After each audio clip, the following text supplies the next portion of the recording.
Good evening, it's Chris, and welcome back to another episode of Yamanote in Tech and Society. I'm going to be talking to you a little bit about um, the news, tech, and how things work with tech influences me, how it influences you, and also other maybe entrepreneurial ideas and thoughts that I go ahead and try out and bring back to you. I'm hoping that this is going to be interesting for people of all ages and anybody that's interested in technology. If you're also interested in starting your own podcast or starting your own business, I can share the things I've actually spent my money on that are working and that's not working, and give people an inside, scoop of what's going on. So if you're interested in doing any type of um, you know, personal online business for whatever reason, you can always email me at ksamuel.chris@gmail.com, or you could just listen for the ride. That's all. So I'm gonna take a break, and when I get back, I'm going to speak about the topics for. All right. So tonight, I have a. If you get the email newsletter, I try to bring out a newsletter once a week to kind of address the things I'm consuming. I feel that the reason why I wanted to create this podcast is because there's just so much information that's going on, that's coming into my phone, into my computer, onto my email, and I watch movies, and I feel like it's hard to organize my thoughts into something that's more constructive and easier to grab and to share. So I created this newsletter where I just talk about the struggle of creating a podcast and keeping up with it each week. And then I just list things like the newsletter, the emails, newsletter will come in through. Right now, I'm using just a regular email, and I have a list of my followers that are people who wish to follow me. And I actually go ahead and list out, some YouTube videos that I watch that I feel like only certain people who are watching certain videos would get them. So I post that. I also post some articles I was reading. I also post some of the videos or the past episodes, podcast episodes. I'm trying to find a way to keep all that information in one space, so that way they're easier to grab onto if somebody else is looking for information. So tonight's episode, we're just gonna go over. I told you I finished reading the book "Permanent Record" of Edward Snowden, where I spoke about what I thought about the book and how I thought the book was really really interesting to hear. That even though after all this time, he's still nothing has happened. Since he's spilled any of that information.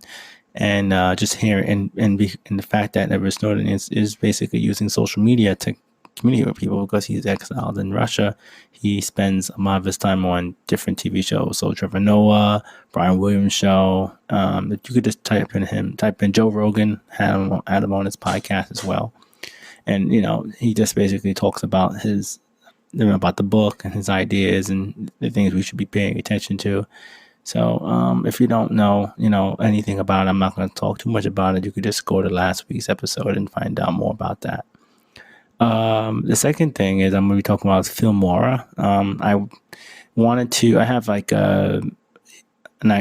basically upload I play this game called Magic the Gathering, and we have a new game online called Magic Arena. And this is the first time I can actually, record the games and try to look at my mistakes and see what I've done right and wrong and try to organize that as well. And I want to do that quickly and effortlessly. So Filmora, I looked on Skillshare.com and was able to find a guy who was talking about, an application that you can use for your computer. And this one's for your PC, but it works very much like my iMovie. The only reason why I'm not using iMovie is because iMovie doesn't like FLV, so Flash videos. It doesn't really take that, and There's a lot of things. I actually record on my PC because that's where the game's on it, and I can quickly, I usually, edit I don't edit it so much, but I like to automatically upload it to YouTube or Facebook, and I shrink the video down to like 4 or 5 minutes. The games could be like 30 minutes long, so I just do that. I'm also looking forward to Death Stranding for the PS4. I might be trying playing that. I'm not gonna play so much, but the developer of it, the Hideo Kojima, this is his first game outside of working with Konami. So, and Norman Reedus is in the game. His likeness is in the game. If you don't know who Norman Reedus is, he's a he's an actor who became very popular in the TV series The Walking Dead as Daryl. He plays Daryl in The Walking Dead. I think he's not in it right now, but I don't think he's dead. I don't know. I don't want to spoil anything. Yeah, so basically, check that out. And I also want to talk a little bit about The Seven Habits by Stephen Covey. It's a book I'm actually currently reading right now, and I really find that book very inspiring. I mean, it's a lot of things you might have heard, from other, self-help coaches or even from church, But I'm really interested in trying to translate the values that we should all start, the morals and the personal values that we have in our lives to give that to other people without it being from like a particular group. It's the way that it's written. It vibrates with everybody, with anybody, and that's what I want to talk about. And the last thing I want to talk about was, my idea of like journaling. I spend every day trying to get at least 10 to 20 minutes of journaling, and my thoughts, anything I've brought up. But I find writing in an actual notebook and then scanning it into my Evernote to keep track of it is better than actually just doing everything in a digital notebook.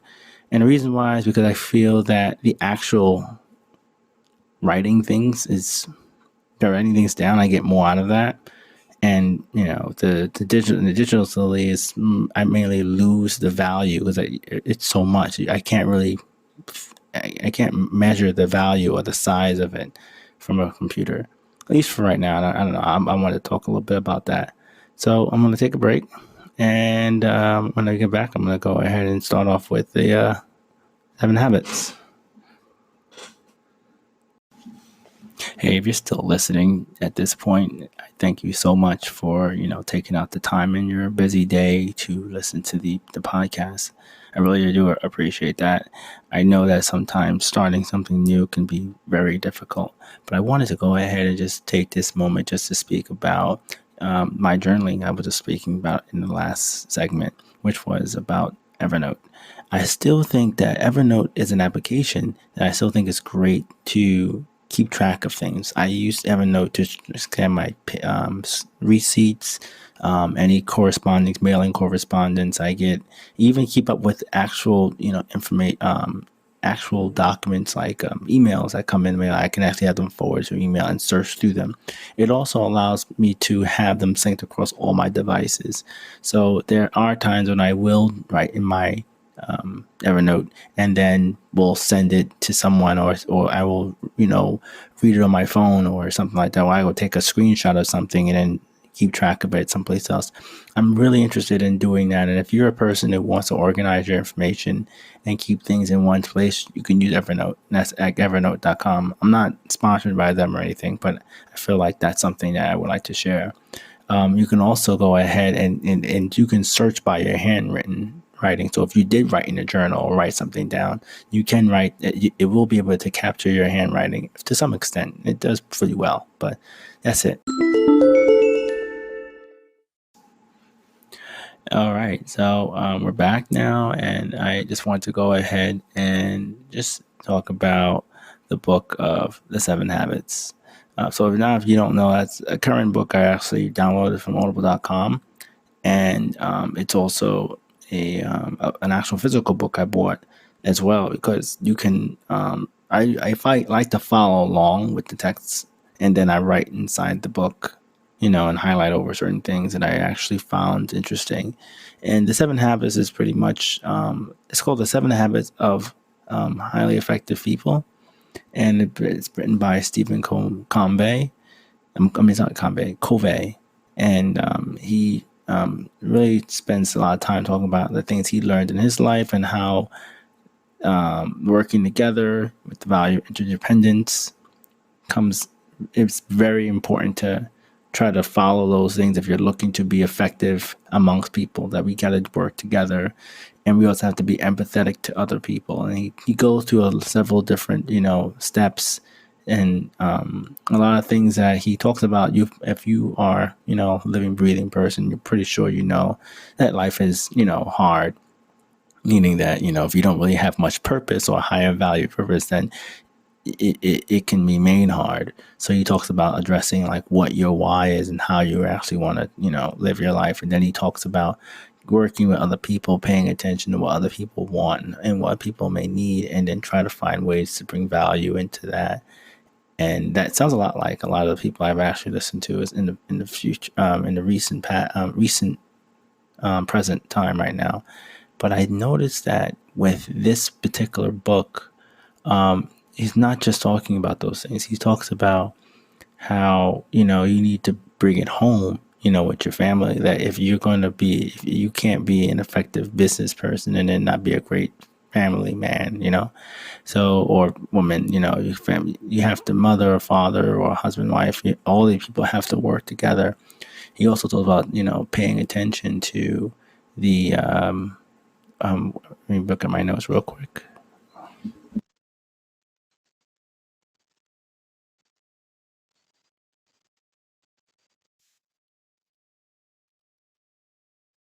Yeah, so I just took a minute to go ahead and pick up the book and actually to read the notes from what I actually was talking about. So the first thing I wanted to talk about from the book was the idea that we have to pay attention to empathizing with people in our lives. And I'll read a section of it that I wanted to really bring up. It says, "Then suddenly a man and his children enters the subway car, and then the children were so loud and rambunctious that instantly the whole climate of the car changed." And then he says, "The man sat down to next to me and closed his eyes, apparently oblivious to the situation. The children were sailing back and forth, throwing things, even grabbing people's papers. It was very disturbing.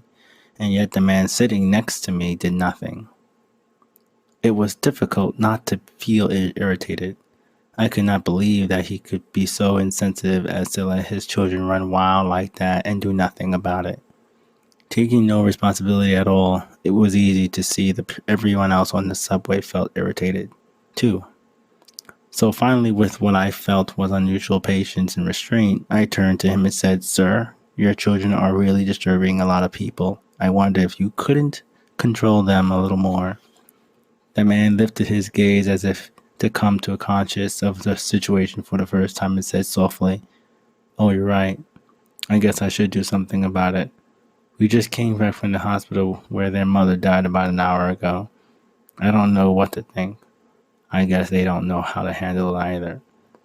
And then he says that this part, talks about, empathizing with people in our lives and understanding like how that can change, that changed his paradigm shift, And he talks about how like understanding like the, paradigm shift is really important in order to have more growth and change.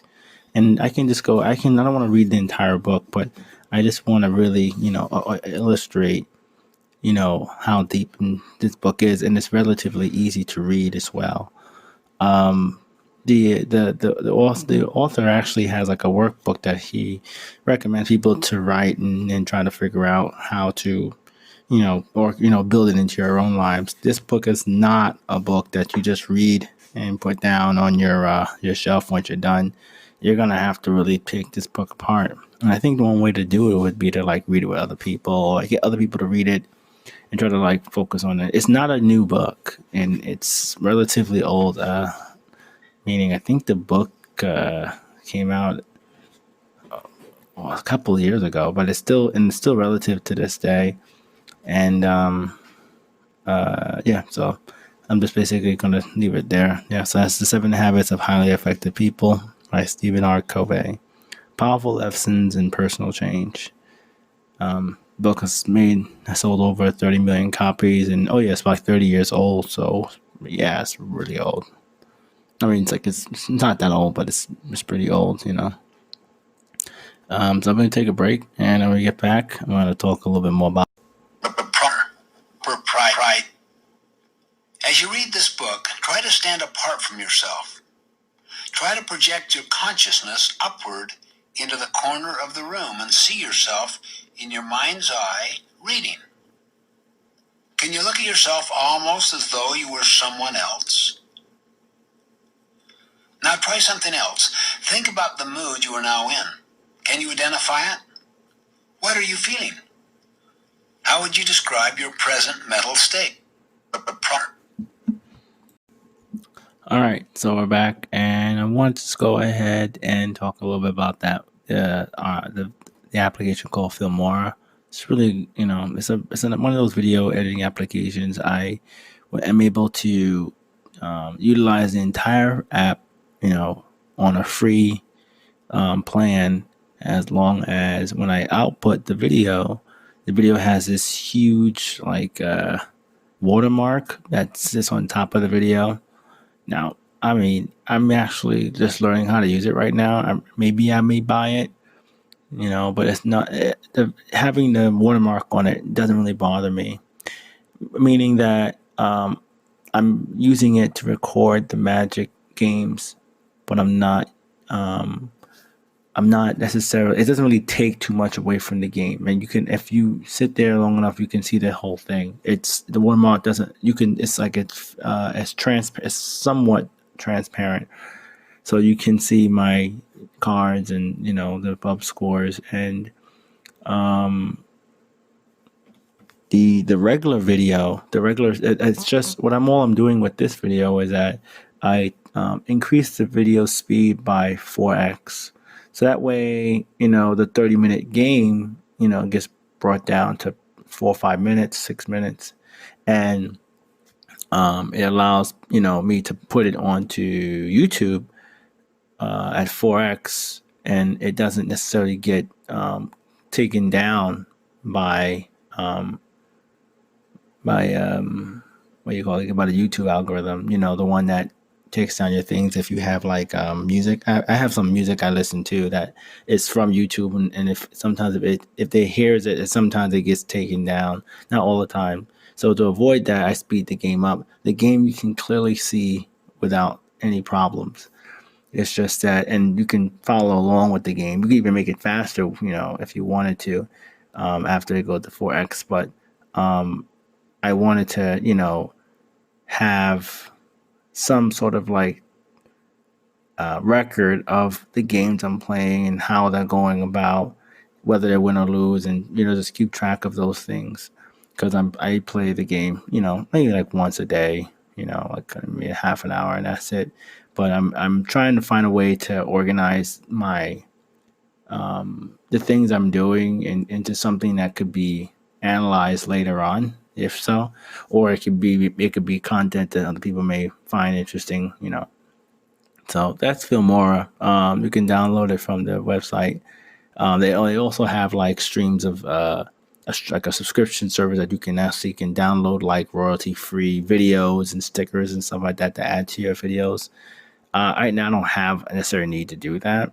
I think what I want to do in the next, you know, earlier days is like maybe have my own recording my own videos with my camera, and then maybe editing it from with Filmora, and maybe at that point I might, you know, remove the watermark. But for right now, I'm like learning how to use it, and I'm trying to avoid the rushing of always buying into these subscriptions, because you can easily, you know, cost you a lot of money because you're not paying attention to it. It's so easy to subscribe, but trying to unsubscribe can be a challenge sometimes.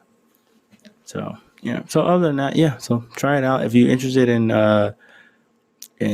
watching one of the videos to see how they are. You can always check out YouTube. Just type in defensive control strategies and and on YouTube, and you'll find it. It's the first couple of videos that came out this week. All right, so I'm gonna take a break, and when I come back, Death Stranding, PS4, and what's that all about? All right, so the next thing is just really quick about Death Stranding. I also wanted to spend more time like playing some of the games that I kind of neglected because of just life getting in the way. And Death Stranding is a game that is kind of like I don't know, a delivery game. I've heard someone say, and it's kind of where it's good storytelling, I guess. But it's one of the first games. It is the first game that was made by Hideo Kojima after leaving Konami. There was a big, fallout between him and Konami. So the thing about it is that I wanted to play the game and use the camera of the PS4 to kind of, share some of the gameplay and whatnot, and to find ways to just, I don't know, just to see if I can build, I guess, what we would call inspiration for writing and building different things. And I don't think that I think I'll do a lot more consuming of information and not more creating content. So for right now, I think that's what I'm going to be doing. The game I probably won't play for no more than like maybe 30 minutes. I'm not gonna spend like hours playing, but each day, or every single day until it's actually done would be something ideal. And try to play it in a way that it would be entertaining. Maybe not too much commentary and stuff like that. I think it comes out this weekend. We'll see what happens if I pick it up on day one or not. But yeah, Death Stranding. All right, so last but not least, it's the journaling. So I don't know if many of you guys do this on a regular basis, but I find that journaling is great for helping my start my day and plan my day out. It also helps me to keep track of the things I'm doing. I don't necessarily just write down anything. I usually start out in the morning or just before 10 o'clock. If I had a dream or something, I like to write the things down during the dream. Or if I'm journaling, I would be trying to journal something about the things I have to do for that day, the things that maybe I rewrite down my goals, something like that, whether I completed them or not. And I'm just finding out that I'm just feeling that writing in a book is still superior when it comes down to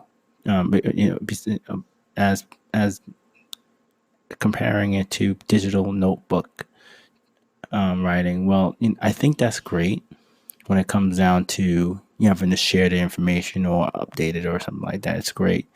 But I think that when my initial mindset, my initial like trying to get my idea out of my head, that writing it down helps. Now I have access to writing it in one place and then typing it in later. But for right now, I don't think that typing it in straight from my head is actually perfect. And I was talking about just like right now, like I wrote an email newsletter. I would write down the things that each day what I am from my journal, and then I would go back into my journal and try to like find out what I what I learned or what I was talking about all week as a way to help me to write the email newsletter. And then the email newsletter will basically take in all of these things that I was talking about all week without me having to sit back and try to think about everything from the top of my head. And it might be better off to have a digital notebook if I was talking about something that happened like a year or two ago, and like maybe if I want to talk about, the beginnings of the show, and this is like 5 years later from now, you might want to talk about certain things. You may not want to read over everything. So having it digitally is great, which brings me to the next part of you can always scan your book in or take a picture of it and have it as a document like that. I feel like this habit forming, exercise is great when it comes down to learning about making small changes, and you want to see the results from it, and it's not something that many people do, but I do think it's important. So, and that's it. So, thank you for listening. I think that if you have any questions, you can always feel free to email me at Yamanote underscore in tech. That's one Twitter. You can email me, or you can. I mean, that's a Twitter feed, or you can send me an account. You can email me at ksalmon.chris@gmail.com. Or you can just, sit tight. Next week you'll have another episode and it'll be available and you'll be able to, enjoy. So take care, be well, and have a good day. The rest to you. Thank you, brother. Oh, Nani? Oi, oi. I didn't think you'd actually jump in after me, brother. I must say, I'm touched. I've got to admit, I'm a bit of a scaredy cat. I know that better than anyone. But with EGAT's latest invention, I knew I could finally execute my plan. You were always the fastest and bravest, brother. But you weren't the smartest, and the smartest always win. Now it's time for a new era. An era of Luigi. It's Luigi time!